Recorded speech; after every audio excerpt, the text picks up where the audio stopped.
इन 10 देवताओं में से किसी एक की पूजा करते ही मिल जाएगा मनचाहा वरदान।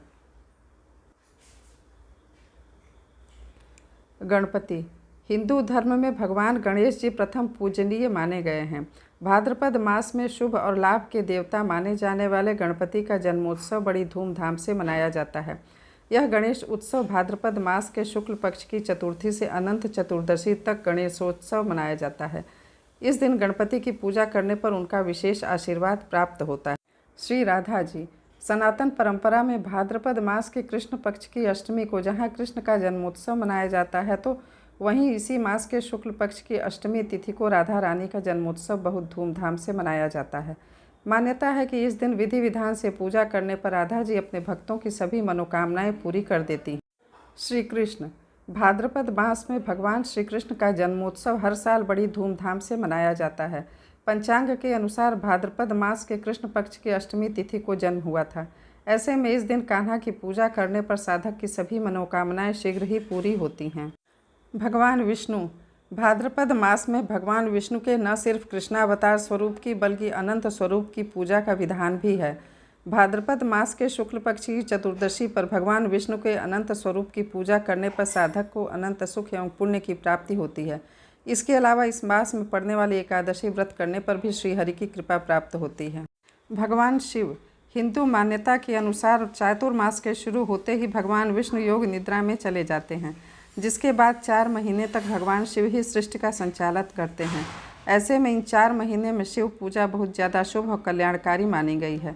इस दौरान पड़ने वाले सोमवार व्रत, प्रदोष व्रत और शिवरात्रि की पूजा करने पर साधक को शुभ फलों की प्राप्ति होती है। सूर्य देवता। भाद्रपद मास में पंचदेवों में से एक भगवान सूर्य की पूजा का बहुत ज़्यादा महत्व माना गया है। ऐसे में इस पावन मास में प्रतिदिन प्रातःकाल विशेष रूप से प्रत्यक्ष देवता सूर्य की पूजा करनी चाहिए। हिंदू मान्यता के अनुसार भाद्रपद मास में सूर्य देवता को अर्घ्य देने से शीघ्र ही उनकी कृपा बरसती है। पितरों की पूजा। भाद्रपद मास की पूर्णिमा से पितृपक्ष की शुरुआत होती है। ऐसे में इस दिन से पितरों की पूजा एवं श्राद्ध प्रारंभ हो जाता है।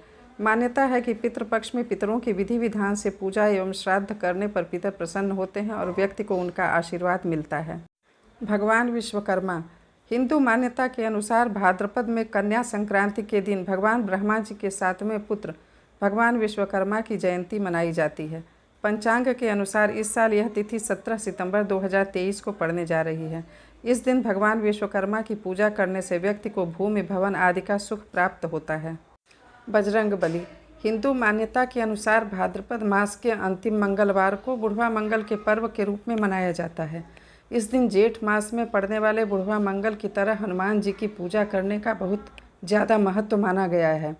हिंदू मान्यता से बुढ़वा मंगल पर हनुमान चालीसा, सुंदरकांड आदि का पाठ करना अत्यधिक फलदायी होता है। माता पार्वती। भाद्रपद मास में न सिर्फ भगवान शिव बल्कि माता पार्वती की पूजा का बहुत ज़्यादा महत्व माना गया है। इसी पावन मास के शुक्ल पक्ष में पड़ने वाली तृतीया तिथि पर महिलाएं माता पार्वती का आशीर्वाद पाने के लिए हरतालिका तीज का व्रत रखती हैं। इस पावन तिथि पर देवी पार्वती की पूजा का बहुत ज़्यादा महत्व माना गया है।